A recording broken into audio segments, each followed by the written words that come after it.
Hey everybody, welcome back to Tim Travels. I'm your host Terry. It's Sunday. What's the date today, BB? I think it's the 8th.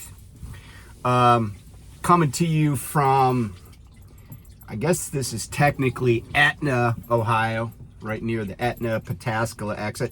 This Love's is pretty new.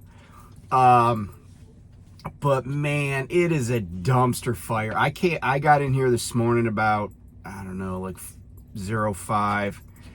And the one thing I don't like about this Love's is that it's too close to a major metropolitan area. It's too close to Columbus.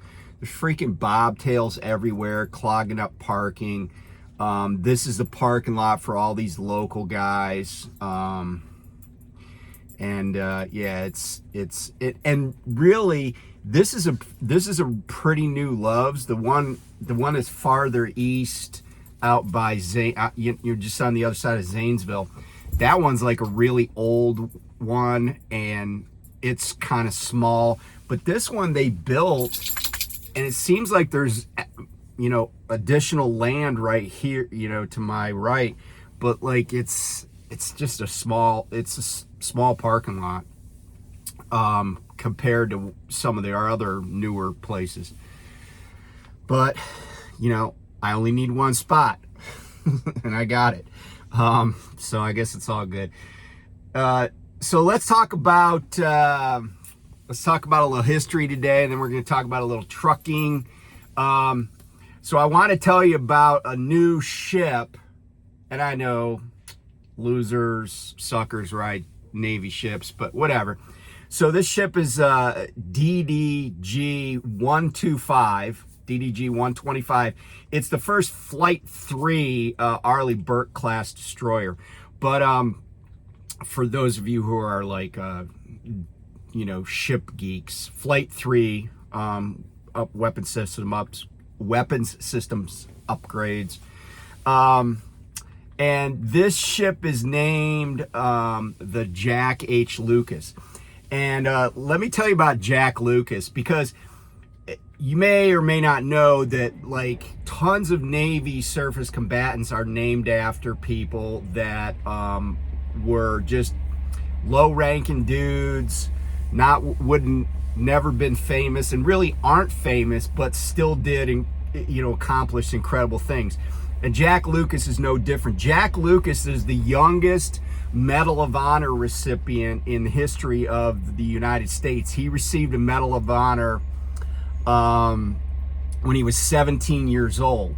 And the way he ended up doing that is because he forged the papers to join the Marine Corps. This guy, my father was a Marine in World War II. My father was born in 1927. Jack Lucas was born in 1928 and received the Medal of Honor for things he did on Okinawa. And here's a picture of Jack with his Medal of Honor.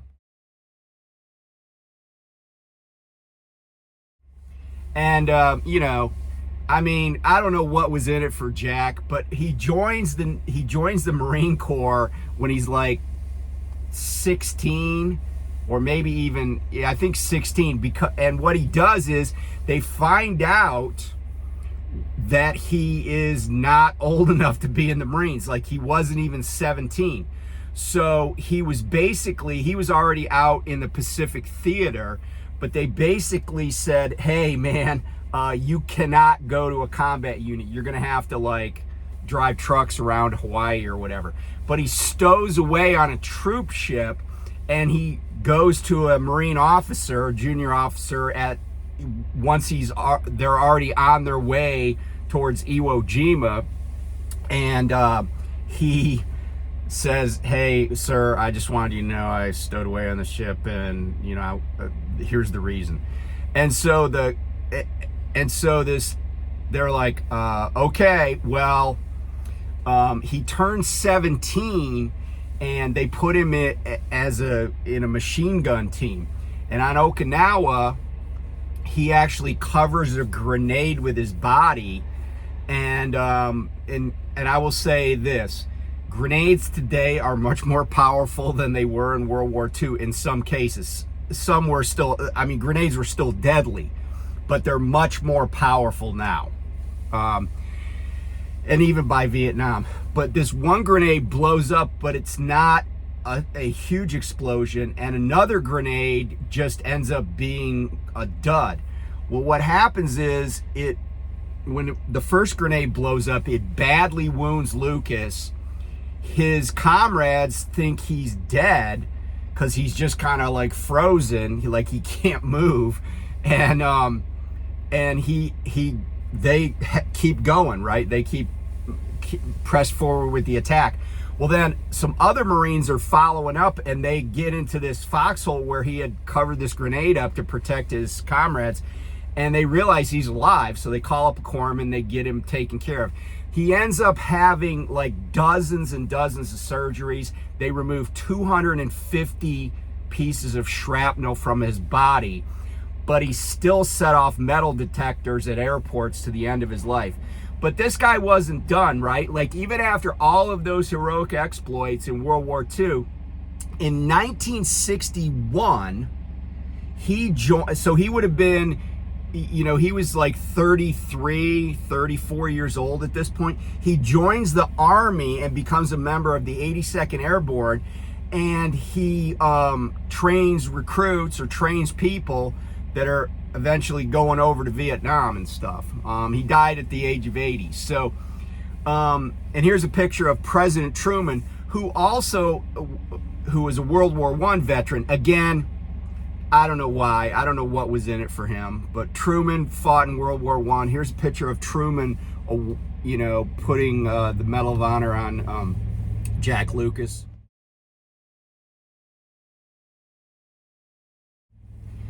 So anyway, I just wanted to give a shout out to Private First Class Lucas, the youngest Medal of Honor winner ever. I shouldn't say winner, recipient, I apologize. And he, just an interesting guy. And as a personal aside to this story,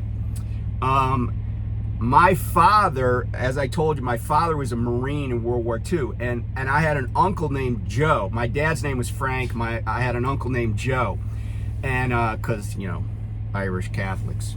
I also had an uncle named Danny, one of my dad's other brothers, and all three of them were in the and my dad also had two sisters, but all three of the boys were in World War II.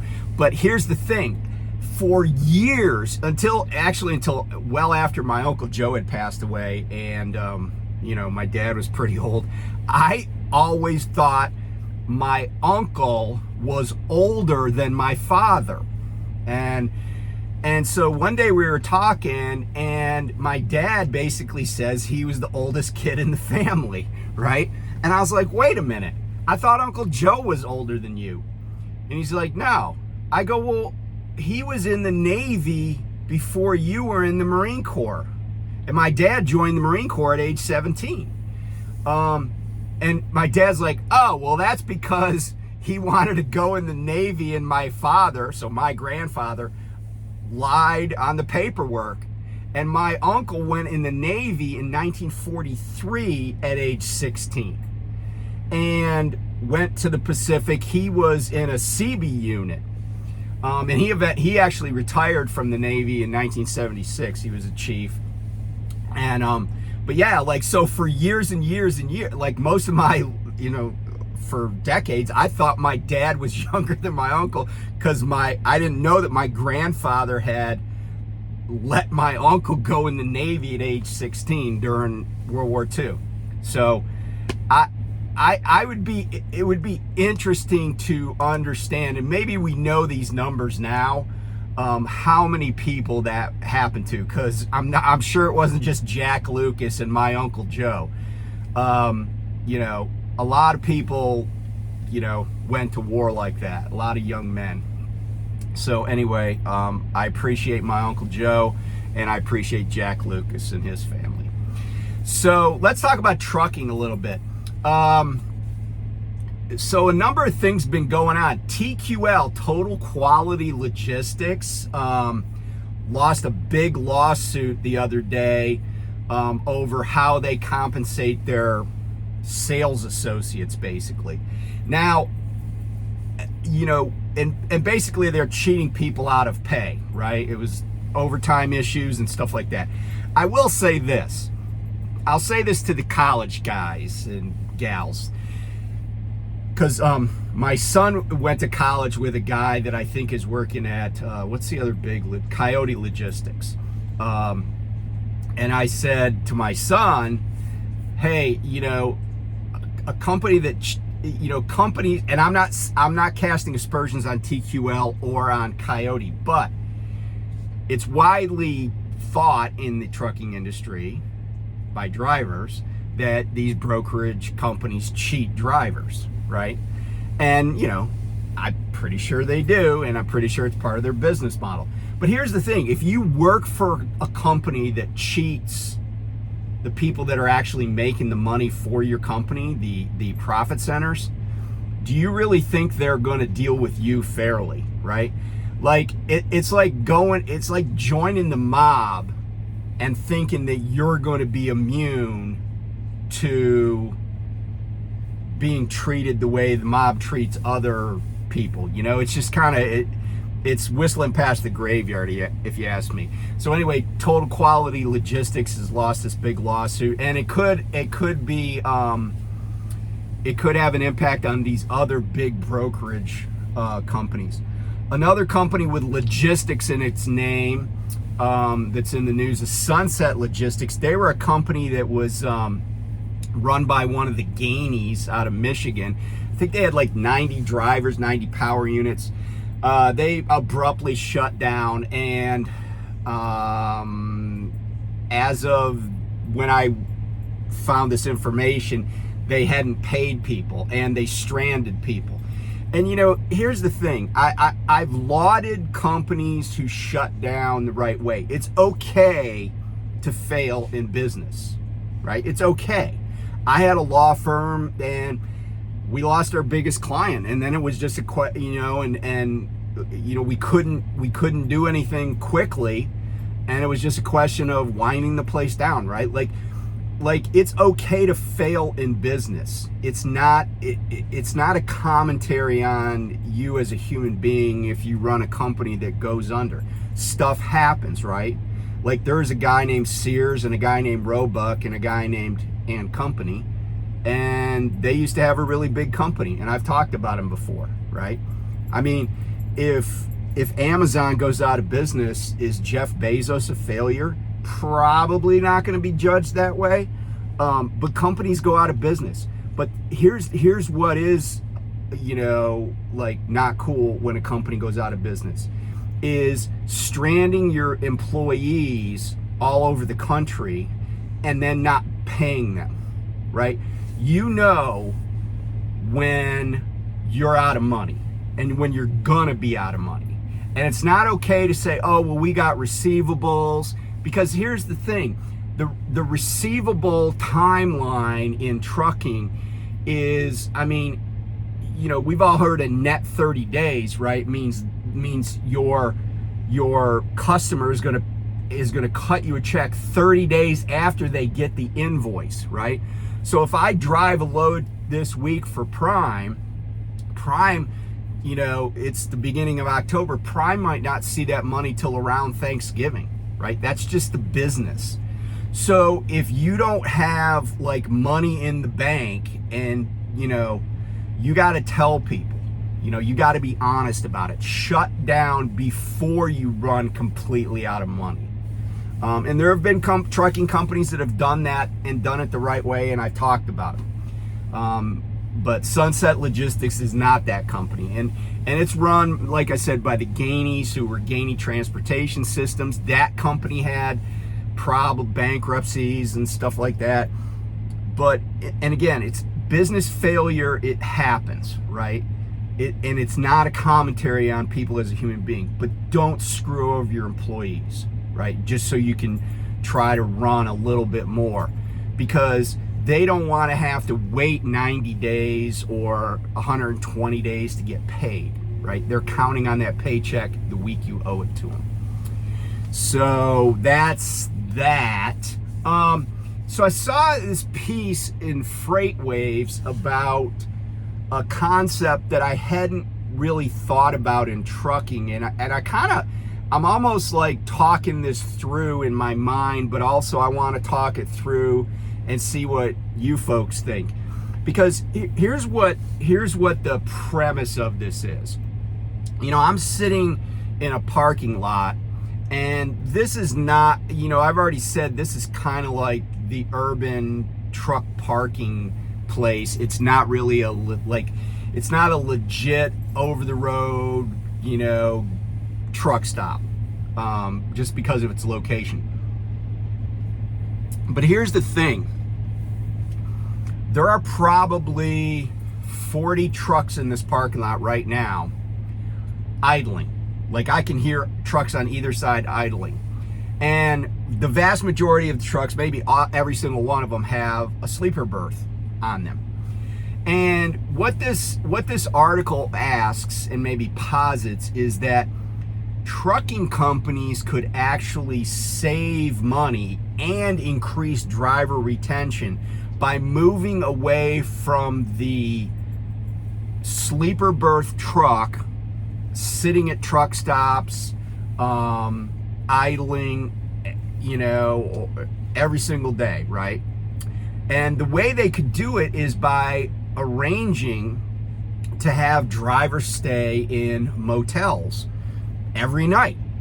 And instead of running sleeper berth trucks, they would run day cabs. And, you know, the argument for the motels is first retention, because a lot of drivers, and I'm not trying to be sexist here, but I think especially women drivers feel unsafe at some or all truck stops, right? Some truck stops are way sketchier than others. We know that.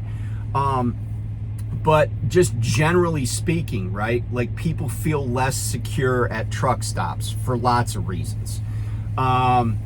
This, you know, the second thing is that when you go to a motel, you have amenities that no truck stop is going to provide. Yes, you can get a shower at a truck stop. Yes, you can use a bathroom at a truck stop, but it's not really your own. And it may have been cleaned well, maybe not, right?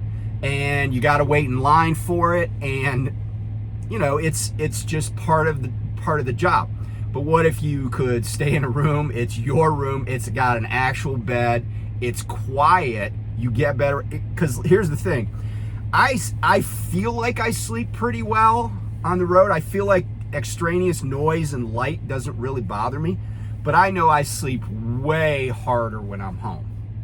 And part of that could be, in addition to the fact that there's less noise and light, part of it could also just be that I feel psychologically I'm, you know, able to relax more at home because I feel safer. I'm not a super, like, you know, I'm cautious, but I don't look at trucks. Like, I've never been at a truck stop where I'm like, ooh, I feel unsafe. Like, I'm just going to hunker down and, you know, have whatever weapon with me. I've never felt like that anywhere.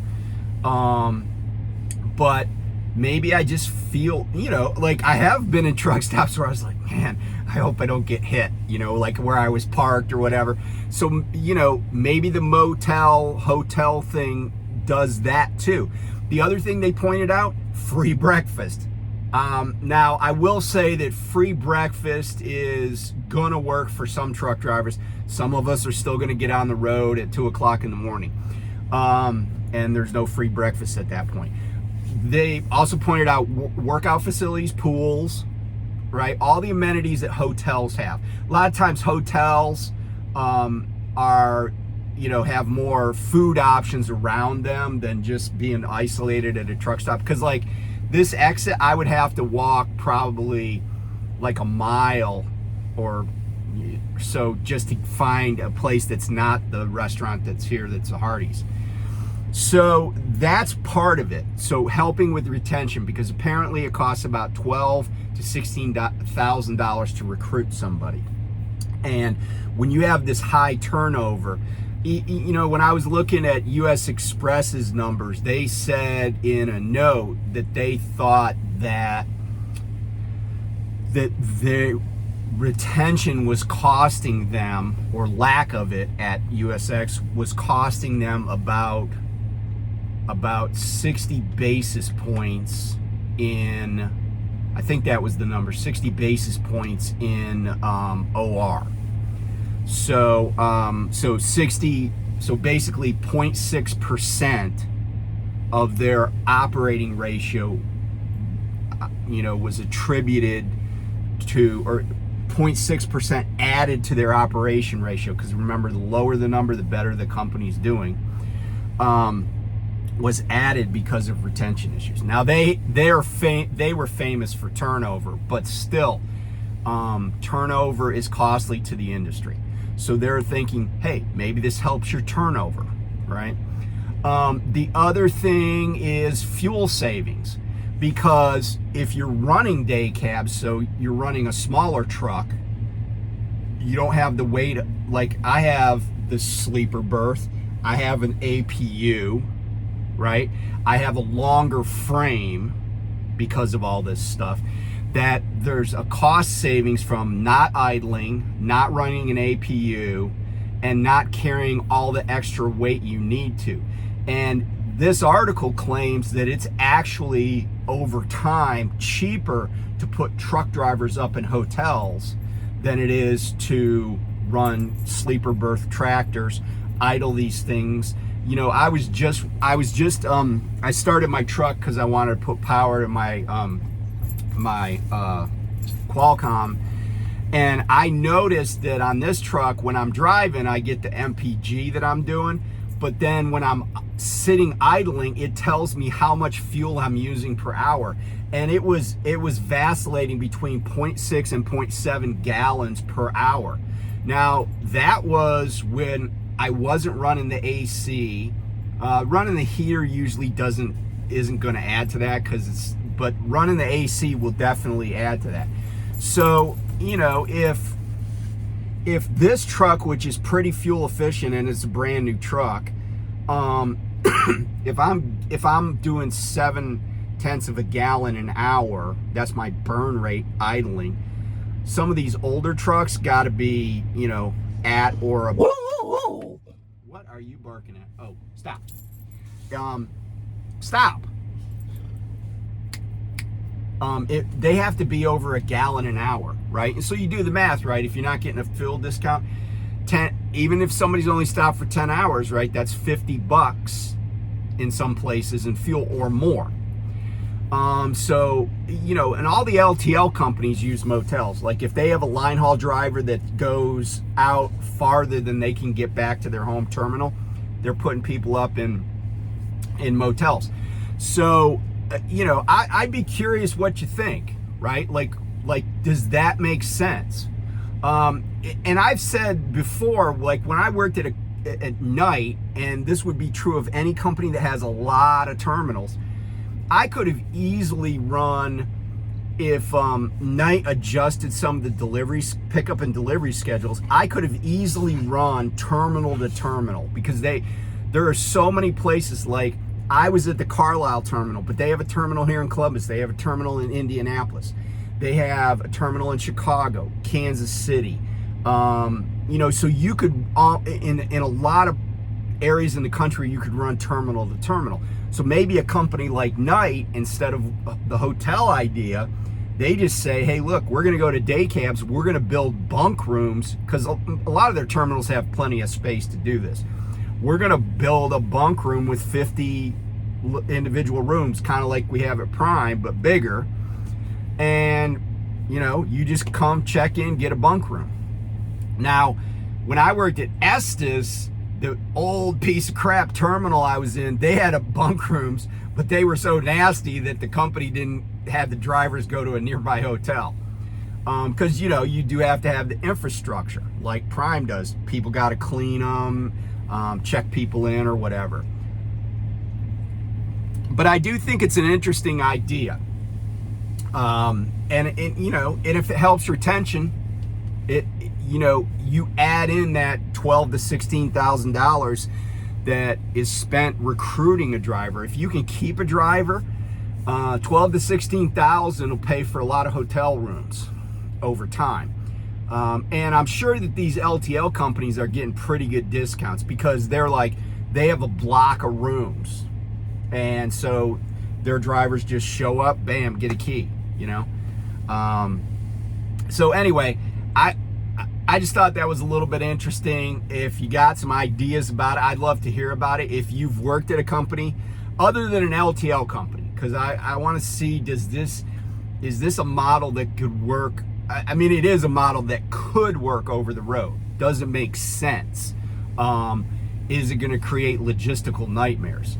The other thing is, though, I will say this, the ATA has said there's only one parking spot for every 11 drivers on the road. But I don't know that if you had 6 trucks, even day cabs, at all these hotels, would hotels have enough parking to handle the trailers? Because a lot of the LTL companies, they have a nearby terminal. You drop your trailers and you just bobtail over with your single drive axle tractor. You can park in basically a regular parking spot. You're not much longer, if at all, than some big pickup truck.